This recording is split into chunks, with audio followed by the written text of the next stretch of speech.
ficar em pé para ler a Bíblia. Lá em 2 Reis, capítulo número 5, versos 16, versos 15 ao 19. 2 Reis. Pega aquela Bíblia aí. 2 Reis, capítulo 5. 5. Versos 15.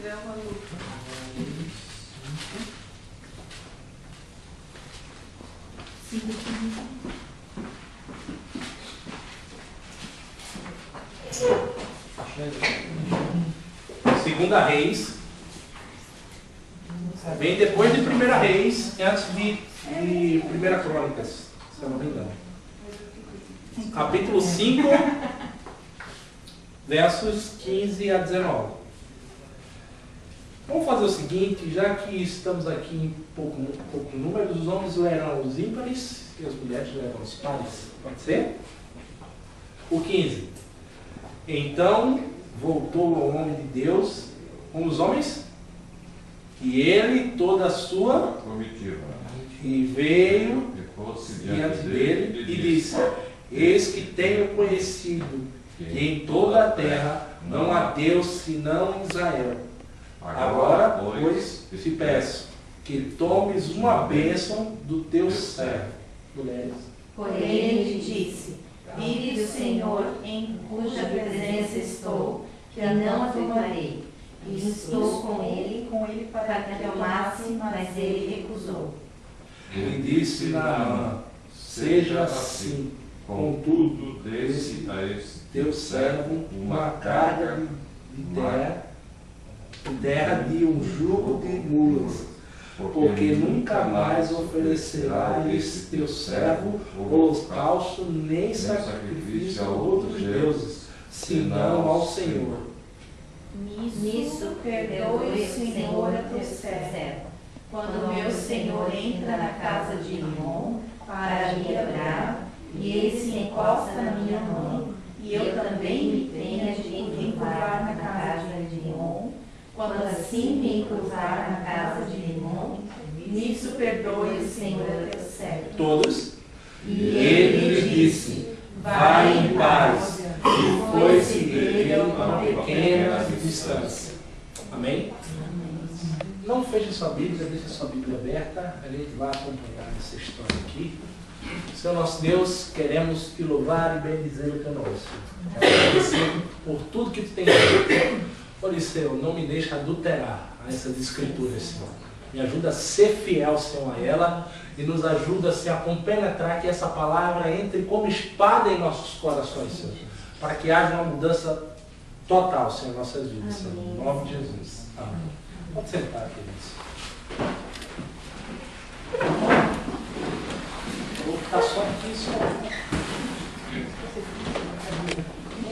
Essa história começa sobre um capitão de exército mais condecorado da Síria, Naamã.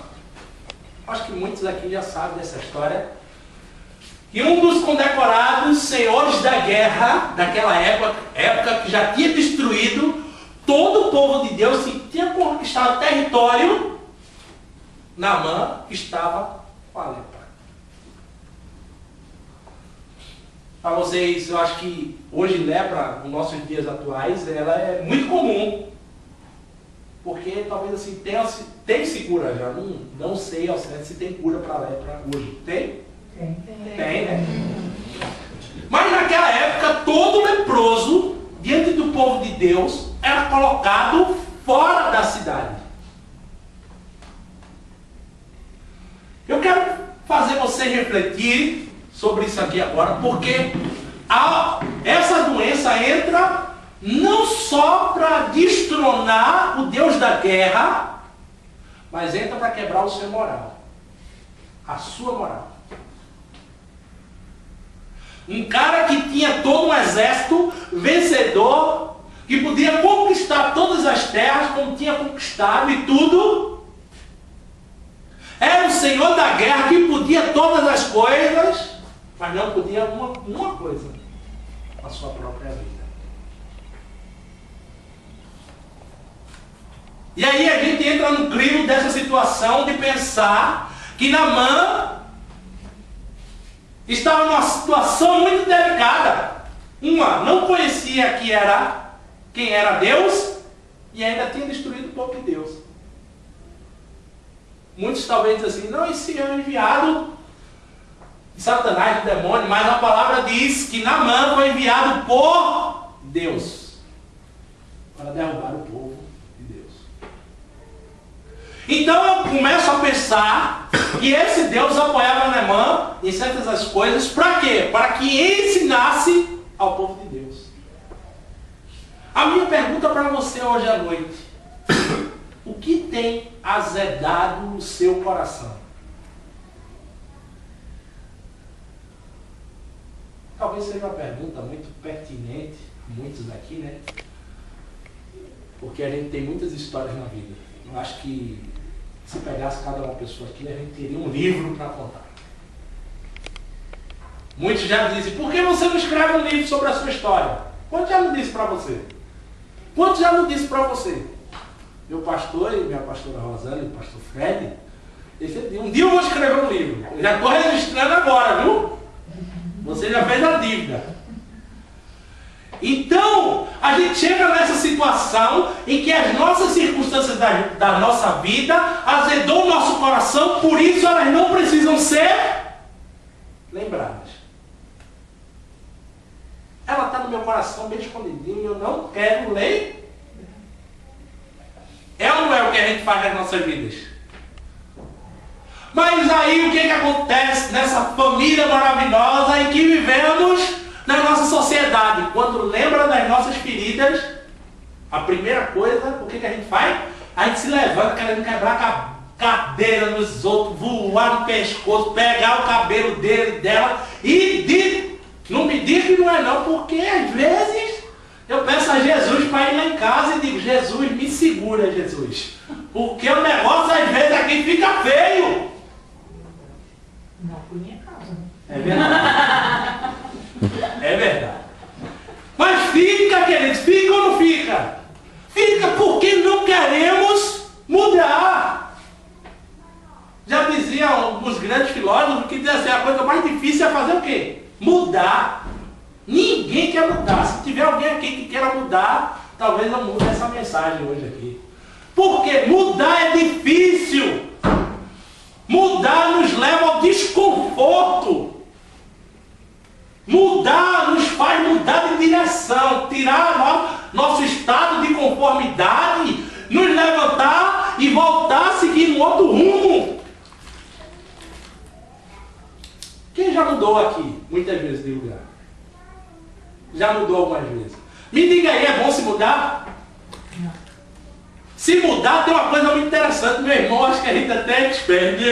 Minha mãe já se mudou muitas vezes. A gente, na mudança, a gente descobre de tanta coisa que a gente tem que a gente não sabia. É ou não é? Olha, é tanto cacareco, é revista, é planta, é não sei o que, é tudo coisa que não aparece. É chave que está desaparecida, aparece tudo na mudança. Mas aqueles que têm experiência com mudança, a primeira coisa diz assim, se tiver dinheiro, vou contratar alguém para que faça a mudança. Por quê? Porque mudar é algo desconfortável. É ruim, gente. Não venha me dizer que mudar é bom, porque não é. Porque a gente vai mexer em coisas em que a nossa natureza não quer que mexa.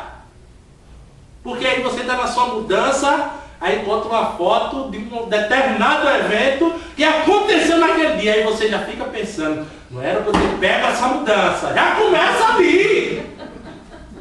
Já começa ali. Essa mudança não me fez bem. Aí já fica já naquele dia. Aí a pessoa, olha, fulaninho, como é que você está? Olha, hoje eu não estou nada bem. Por quê? A mudança levou a ela trazer lembrança. É ou não é assim a nossa vida? E hoje eu quero trazer esse cara, o Naamã. Ele não era de Deus, não, nem conhecia Deus. E Naamã trouxe a essa história aqui a uma menininha, lá povo de Israel. Prendeu ela e fez ela de escravo a mulher dele. Quanto sabe dessa história aqui? Amém. Mas eu vou contar para aqueles que não sabem.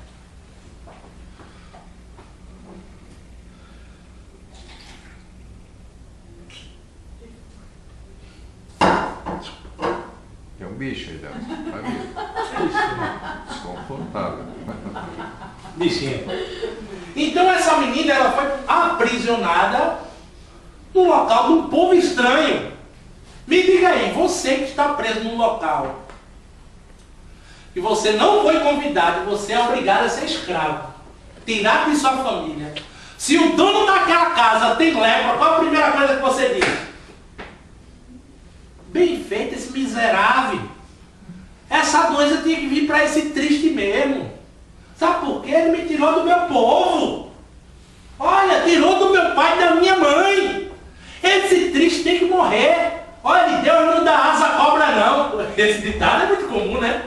Ele é rico, tem mulher, tem tudo. Para que Deus vai dar asa à cobra? Bem feito, que ele morra.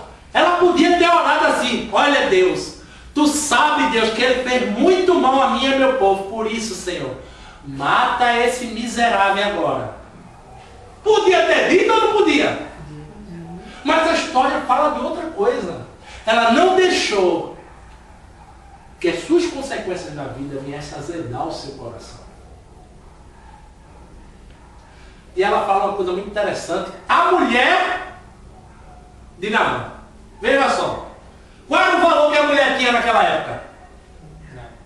Nenhum. E se ela fosse estrangeira? E se ela fosse novinha? Então a gente reconhece que ali ela não tinha valor? Estava zero. Ela podia abrir a boca dela e fazer muitas vezes como nós fazemos. Eu não vou falar não, que você morra, que você vá para o inferno, que você não sei o quê. Por causa do estado da nossa ira. Mas ela não deixou que o seu coração fosse contaminado com isso.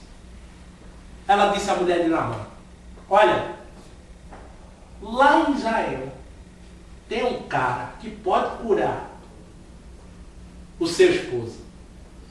Olha, eu não sei o que é que tem com mulher não, mas mulher é um negócio que quando põe uma coisa na cabeça parece chiclete. É ou não é? Os homens aqui de plantão que são casados. Mulher quando quer uma coisa, morro. Quero falar um negócio pra ti. Tu te lembra daquele vestido? O homem, primeira história, fala assim: olha, eu não quero nem saber de vestido. Passe longe, já chega de gastar. No outro dia de manhã, poxa, eu vi aquele vestido tá tão bonito. Ele disse: meu Deus, vai começar. Então, é essa cantiga até comprar. É ou não é? E o que foi que aconteceu com aquela menina? Aquela menina, eu acho que o contexto leva a entender que aquela menina ficava: olha, eu quero dizer uma coisa, na terra de Israel há um profeta que pode curar. Há um profeta que pode curar o seu marido. E a mulher se encheu de fé. A palavra vai dizer que a mulher, ela vai a seu marido contar. Primeira coisa, quando a mulher, naquela época, ela se envolvia para contar, ela tinha que estar com muita certeza daquilo que estava no seu coração. E o que é que a mulher fez? Foi lá no ouvido do marido: olha, lá em Israel há um profeta que pode curar você. Eu acho que o marido disse assim: olha, não vem com essa conversa não, que a primeira história é que a viagem é cara. Eu não vou não. Mas a mulher disse: ó, bem, isso aí vai ser tão bom pra gente. Vai pra lá. Eu sei que tanto a mulher falar no ouvido do homem, que o homem acreditou e tomou a fé da mulher. No entanto que o homem, quando vai para o rei dele, ele diz o quê? Olha, a minha mulher disse que aquela menininha disse que existia um profeta em Israel que podia me curar. O que o rei fez naquela hora? O rei pegou e disse assim: tá bom, leve um tanto de prata, um tanto de ouro e pegue umas vestes maneiras e vá e leve. Queridos, o que eu quero que você preste atenção nessa história é o seguinte. Naamã é impulsionado a uma fé que ele não tinha. Há uma coisa que não estava em seu coração, em que a sua moral estava em baixa. Porque ele era para ser colocado fora da cidade. Mas Naamã é mantido ainda como general daquele exército. E a sua moral estava em baixa. Aí vamos pensar hoje como casais. Como seria se deitar com um cara leproso? Vamos pensar? Mas todos aqui, só o meu irmão que ainda não é casado, mas todo casado aqui, imagine você, o homem necessita da mulher, a mulher necessita do... Se você não tem o seu relacionamento pessoal com a pessoa, como é que fica? O homem fica logo estressado. Por quê? O natural do homem é que passou um dia estressante, onde ele quer descarregar o seu estresse. A mulher, a noitada lá, meu amigo. Ele quer a noite bem feita e pronto. Por isso que o pastor Paulo Duarte diz uma coisa. A melhor história que o homem tem é passar na caixinha do sexo e depois ficar com a mente no nada. Que é a melhor coisa que ele quer. Por quê? Aí ele vai descarregar o seu estresse. E aí pense comigo agora, pense comigo. Vá pensando comigo aqui. Naamã com lepra. Sem um relacionamento, como é que seria? Estava pegando fogo, querido. A mente daquele homem não estava normal, a sua moral estava em baixa. Mas ele decidiu acreditar na menininha. E o rei disse, pode ir. Deu prato e tudo. O que é que Naamã fez? Pegou a carta do rei e chegou aonde? No rei de Israel. E mostrou a carta ao rei de Israel, que dizia assim o seguinte, olha, aí está o meu servo Naamã. Tá? Ele te mandou aí para que tu cures. Então, tu só tem duas opções, ou curar ou curar. Eu já quebrei teu povo antes. Se tu não curar ele, eu te arrebento. Disse ou não disse? A palavra não disse que o rei pegou e rasgou as suas vestes de medo, porque ele não podia fazer nada. Uma coisa que eu tomo por lição, a menininha mandou ele ir aonde? E ele foi aonde? Primeira coisa, Deus nos manda o nosso coração recorrer às nossas petições a Deus. E o que muitas vezes a gente faz? Recorre à nossa amiga, aquela amiga que escuta a gente. Meu Deus, aquela amiga é maravilhosa. Pense numa amiga poderosa. Vai resolver a nossa vida? Não, porque ela não nos pode dar aquilo que nos vai sobressair diante de Deus. Disse uma história que uma mulher chegou na igreja e disse, pastor, aquela irmã fulana de tal, eu quero falar ao Senhor, eu vou sair da igreja. Ele disse, tu vai sair da igreja? Por que tu vai sair da igreja? Não, porque eu não aguento mais ficar aqui, porque nessa igreja tem muito fofoqueiro, né? Vocês sabem que Jesus gostava de fofoqueiro, vocês sabem ou não sabem? Gostava de fofoqueiro. Jesus gostava de fofoqueiro, eu posso provar na Bíblia. Quando Jesus curava os enfermos, ele dizia o que ao fofoqueiro? Vá e não conte a ninguém. E o que o fofoqueiro fazia? Contava todo mundo. Então Jesus precisava do fofoqueiro para divulgar o seu ministério em 3 anos. Então essa era a forma de divulgar. Então Jesus, você pode pegar a Bíblia, não estou mentindo não. Jesus diz assim, ó, vá e conte, não conte a ninguém. O fofoqueiro ia lá e essa irmã, ela falava o seguinte, pastor, a irmã fofocou sobre a minha vida. Aí o pastor disse, o que houve? O pastor já sabendo do assunto, né? E disse, o que houve? Ela disse, eu disse a ela, pastor, que meu esposo era fraquinho.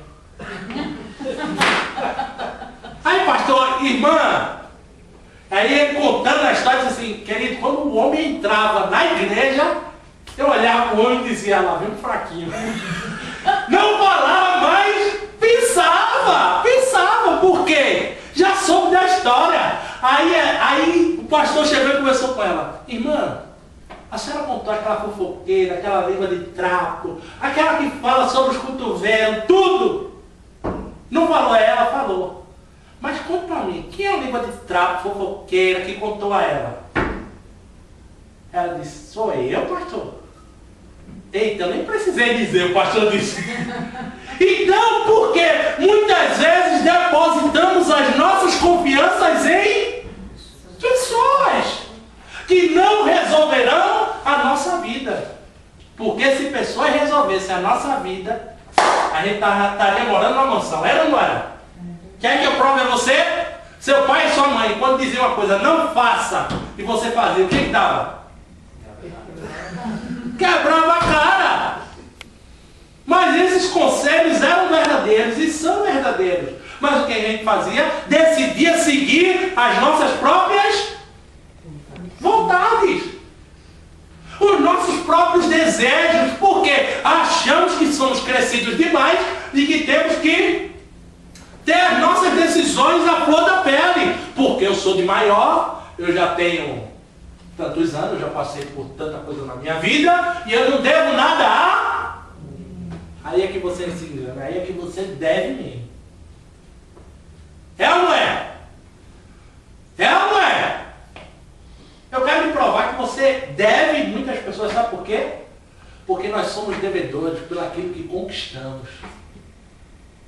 Se eu conquistei amor, eu sou referência para aquela pessoa de amor. Se eu conquistei confiança, eu sou referência para aquela pessoa de confiança.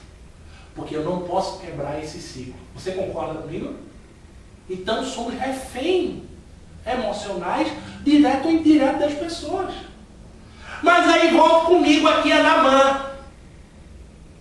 O rei pegou de Israel e já rasgou a roupa. Pense comigo, o que é que Naamã pensou naquela hora? Ali que está ferrado, ele devia ter dito, quando eu chegar em casa, eu arrebento aquela menininha. Eu arrebento ou não arrebento? O que ele devia ter pensado? Ele disse assim, eu vou pegar aquela menininha, eu vou quebrar ela no porrete.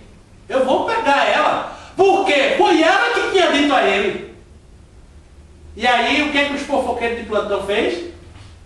Foi mandar avisar a Eliseu. A palavra diz que Eliseu, quando soube que o rei rasgou a roupa, pense num visual lindo, né? Um senhor da guerra vendo o rei despido na frente dele. Que visual, que imoralidade ele viu. E aí Eliseu mandou chamar o senhor daquela guerra. Queridos, eu quero que vocês prestem bastante atenção aqui no que eu vou dizer a partir de agora para frente. Eliseu manda chamar o senhor da guerra. Quando Naamã chega com seus camelos, um ouro, com toda a sua comitiva na frente da casa de Eliseu, Geazi vai aonde? Vai atender. Quando ele dá de frente da casa que vê aqueles camelão, ele diz, meu Deus, cara, camelão, tudo, né? Que negócio é esse? Ele fica empolgadérrimo. E o que ele vai ter lá com Eliseu? Ele disse, Eliseu, ó, o senhor da guerra, Naamã, está aí querendo falar com tu. E o que é que Eliseu diz? Diz a ele que é para ele mergulhar no Rio Jordão quantas vezes? 7 vezes. Era ou não era? Quando Geazi chegou de frente de Naamã, o que é que ele disse? Olha, Eliseu manda dizer que era só tu tomar uns 7 banhinhos só. E o que é que o senhor da guerra ficou ali? Ficou irado, querido. Primeira coisa, ele não veio atender ele na porta. Eliseu mandou ele dizer. Foi ou não foi? Eliseu mandou ele dizer. Quando Eliseu vai dizer, Geazi vai dizer, ele diz, eu pensei que ele viria ao meu encontro e que invocaria o seu Deus. E ali faria um mover e diria que ali havia cura. Mas a palavra diz uma coisa muito interessante. Que os planos de Deus não podem ser... Não escutei. Os planos de Deus não podem ser... frustrados. Então, que se frustre de quem? Os nossos.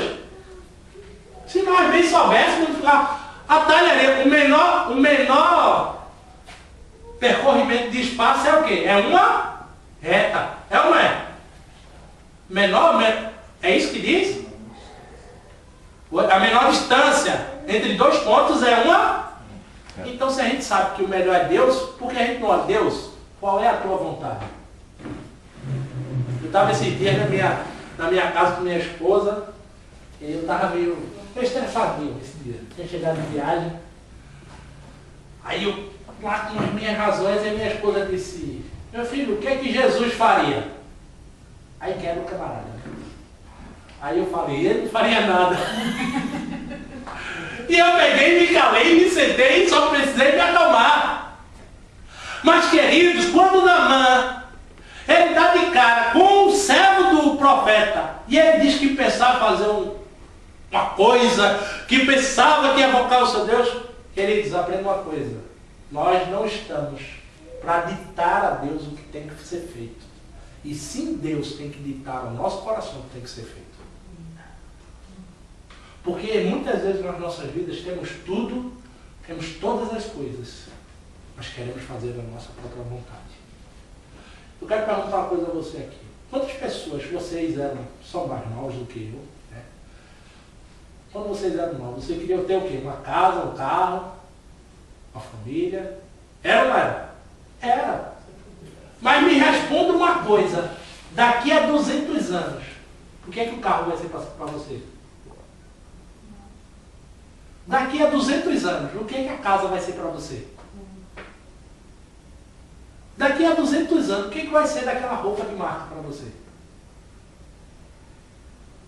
Mas eu quero dizer uma coisa hoje a você com toda a convicção, mas daqui a 200 anos, se você tiver Cristo, você não mais dependerá dessa vida.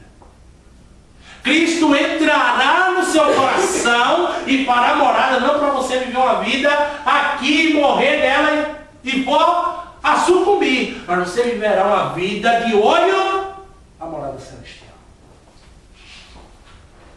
E aí os amigos de Geazi, os amigos de Naamã, disse: rapaz, não te aborrece não? Se ele pedisse para tu fazer coisa mais difícil, tu não faria? Eu penso que os amigos dele tinham dito assim: se ele pedisse para tu plantar bananeira em cima de uma bola, em cima da colina, tu ia fazer? Se eu fazia. Então, por que tu não vai se banhar no Rio Jordão? Ele disse assim: por que ele não mandou me banhar nos rios de Damasco? Que eram rios mais limpos, os rios que era tudo, e ele mandou me banhar no rio sujo. Querido, Deus não depende de você.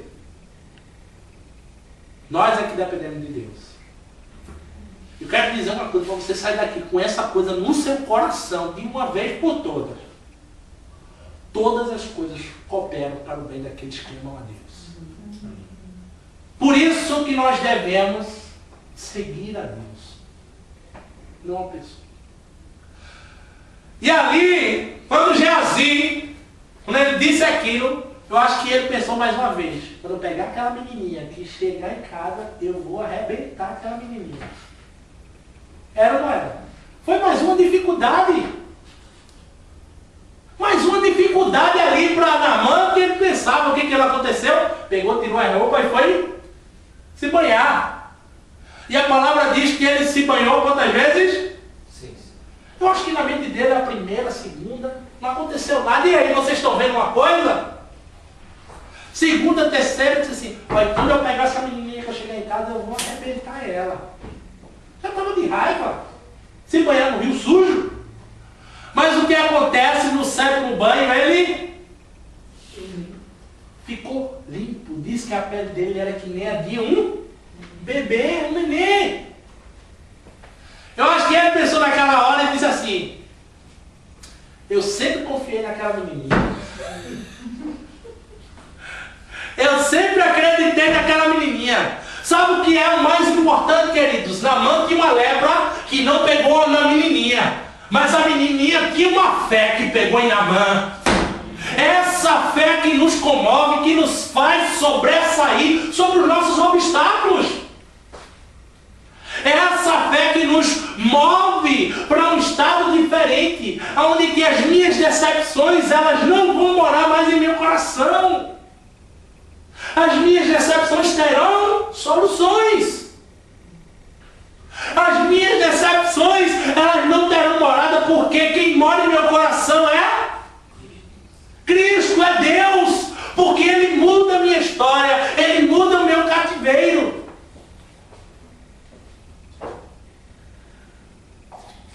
Eu me lembro de uma certa feita de um rapaz da nossa igreja. Ele estava há 3 anos, isso foi 3 anos sem falar com a mãe. É isso ou Fredão? 3 anos ou mais? Eu não me lembro do tempo, mas ele passava um bom tempo sem falar com a mãe. Fez muitos destroços na vida, fez muita coisa. E ele chegou numa certa vigília e conversando com o pastor Fred, ele disse: eu quero ir agora na casa da minha mãe. E o pastor Fred deixou ele lá e depois a gente contou, ouviu ele falar que naquele dia ele tinha encontrado uma paz em seu coração. Naquele dia ele tinha encontrado algo diferente em seu coração. Sabe por quê? Sabe qual é o diferente que entrou ali? Deus. Deus entrou no coração dele e disse assim: eu quero mudar a tua história. Desculpa. Eu quero mudar a tua história. Eu não quero mais te ver sofrendo. O mundo diz outra coisa. Olha, você quer ser feliz? Compre um carro novo, vá para uma balada. O estado de permanência diário, você vê que nada mudou. Queridos, quando Naamã ele é curado, para onde é que ele vai? Ele volta lá ao profeta Eliseu. Sabe o que ele diz? O profeta Eliseu sai ao encontro de Naamã. E aí eu encontro uma representação muito grande. A menininha é o Evangelho, Eliseu é representado por Deus, aonde que as pessoas têm que ir, e o rio é Jesus Cristo. Eliseu não se encontra com Naamã porque primeiro ele precisava ser limpo e puro por Jesus Cristo. Quando ele aceitar Jesus Cristo, aí Deus o aceitaria. Quando ele encontra com Eliseu, a primeira coisa que ele faz: olha, eu quero te dar ouro e prata e essas vestimentas. E o que Eliseu faz? Eu não quero. Eu não fiz nada para ti.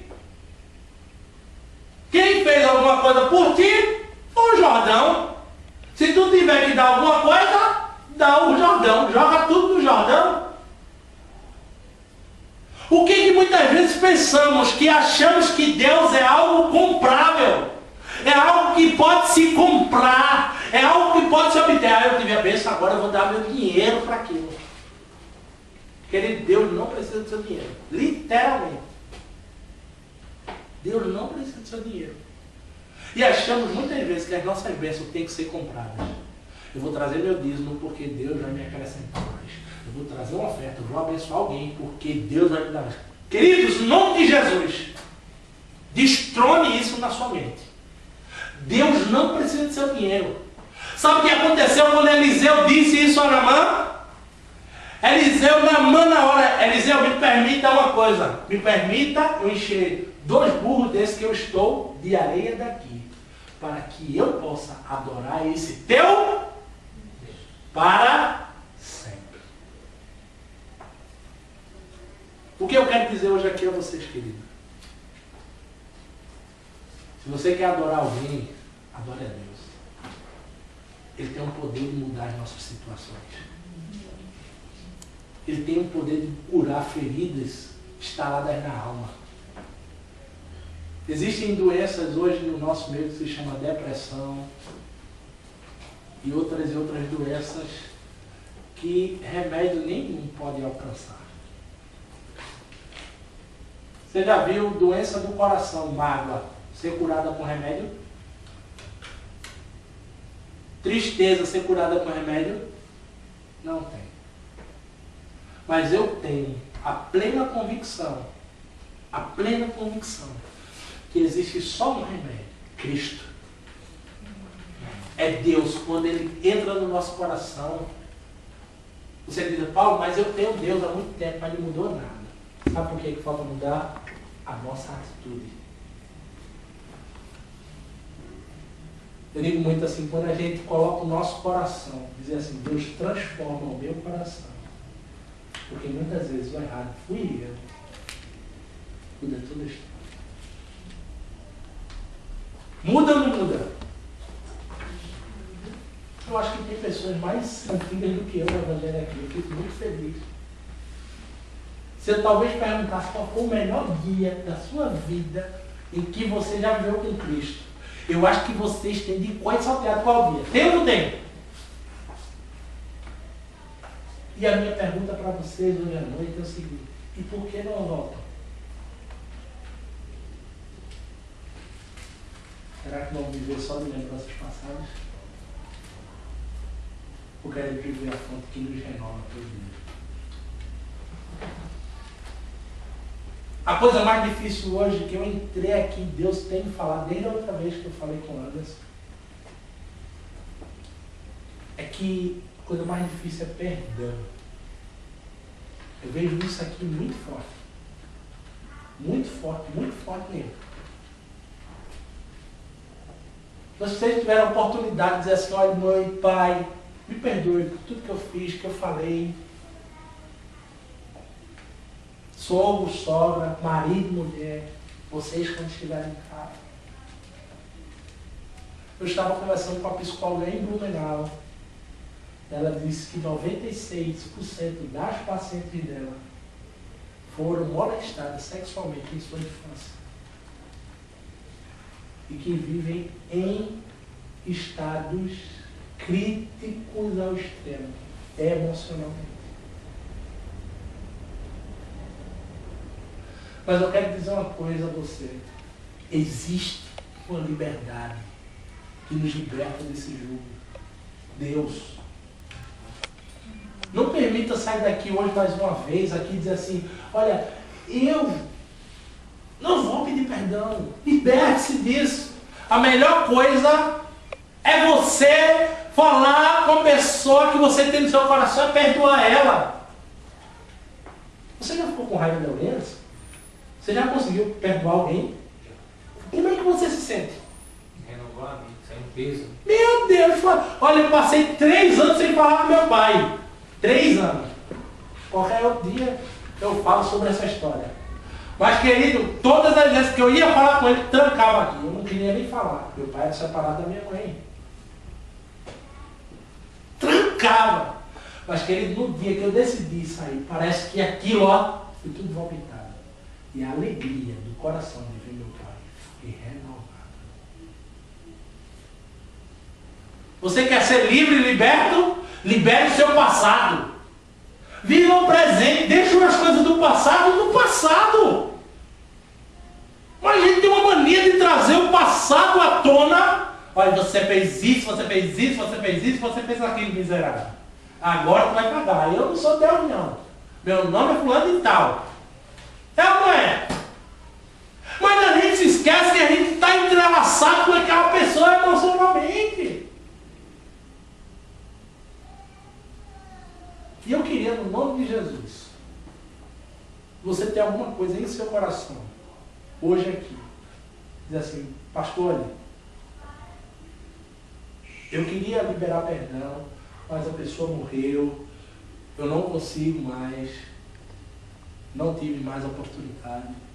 Ô pastor, eu não sei como fazer isso, mas eu quero fazer. Nós queríamos orar por você agora. Queríamos que você viesse com, acho que assim, um grupo pequeno como estamos aqui, é muito bom. Sabe por quê? Deus nos traz à frente aqui para não nos envergonhar, não. Traz-nos para nos mudar. E assim, aos dessa casa aqui, se vocês tiverem alguma coisa, eu sei Deus já me falou algo profundo no meu coração, que um dia eu vou ter a oportunidade de falar com vocês em particular. Mas se vocês tiverem alguma coisa para pedir um ao outro, peça.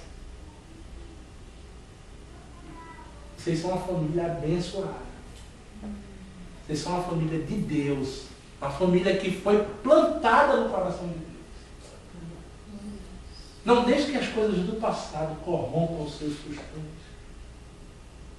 O desejo de amar, a vontade.